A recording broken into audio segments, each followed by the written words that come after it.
ದೇಶದಲ್ಲಿ ಮತ್ತೊಮ್ಮೆ ಮೋದಿ ಅನ್ನೋದಕ್ಕೆ ಜನ ಮನ್ನಣೆ ಕೊಟ್ಟಿದ್ದಾರೆ. ನಿರೀಕ್ಷೆಯಷ್ಟು ಸೀಟ್ಗಳಲ್ಲಿ ಈಗ ನಾವು ಲೀಡ್ ಇಲ್ಲ. ನಾವೇನು B J P it's alone 300ಕ್ಕೂ ಹೆಚ್ಚು ಸ್ಥಾನ 350 ಅಂತ ಅಂದ್ಕೊಳ್ತಿದ್ವಿ. ಆ ಸ್ತರದಲ್ಲಿ ಲೀಡ್ ಇಲ್ಲ. ಆದರೆ ಮತ್ತೊಮ್ಮೆ ಮೋದಿ ಅನ್ನೋದಕ್ಕೆ ಮನ್ನಣೆಯನ್ನು ಕೊಟ್ಟಿದ್ದಾರೆ. ಇನ್ನೂ ಆರಂಭಿಕ ಹಂತ ಇರೋದ್ರಿಂದ ಈಗಲೇ ಹೇಳೋಕ್ಕಾಗಲ್ಲ. 1 ಗಂಟೆ ಹೊತ್ತಿಗೆ ಒಂದು ಸ್ಪಷ್ಟ ಚಿತ್ರಣ ಸಿಗುತ್ತೆ. ಅದು ನನಗೆ ವಿಶ್ವಾಸ ಇದೆ. ಈ ಹಿಂದೆ 19 ಮತ್ತು 14ರ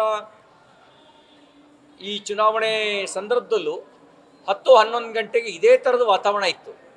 ಆಮೇಲೆ 1 ಗಂಟೆ ನಂತರ 2 ಗಂಟೆ ನಂತರ ಭಾಳ ಸ್ಪಷ್ಟವಾಗಿ ಬಿ ಜೆ ಪಿ ಸ್ಪಷ್ಟ ಬಹುಮತವನ್ನು ಇಟ್ಸ್ ಅಲೋನ್ ಗಳಿಸ್ಕೊಳ್ಳೋದ್ರ ಕಡೆಗೆ, ಎನ್ ಡಿ ಎ ದಾಖಲೆ ಸೀಟ್ಗಳನ್ನು ಪಡೆಯೋದ್ರ ಕಡೆಗೆ ಹೆಜ್ಜೆ ಹಾಕಿತ್ತು 14 ಮತ್ತು 19ರಲ್ಲಿ.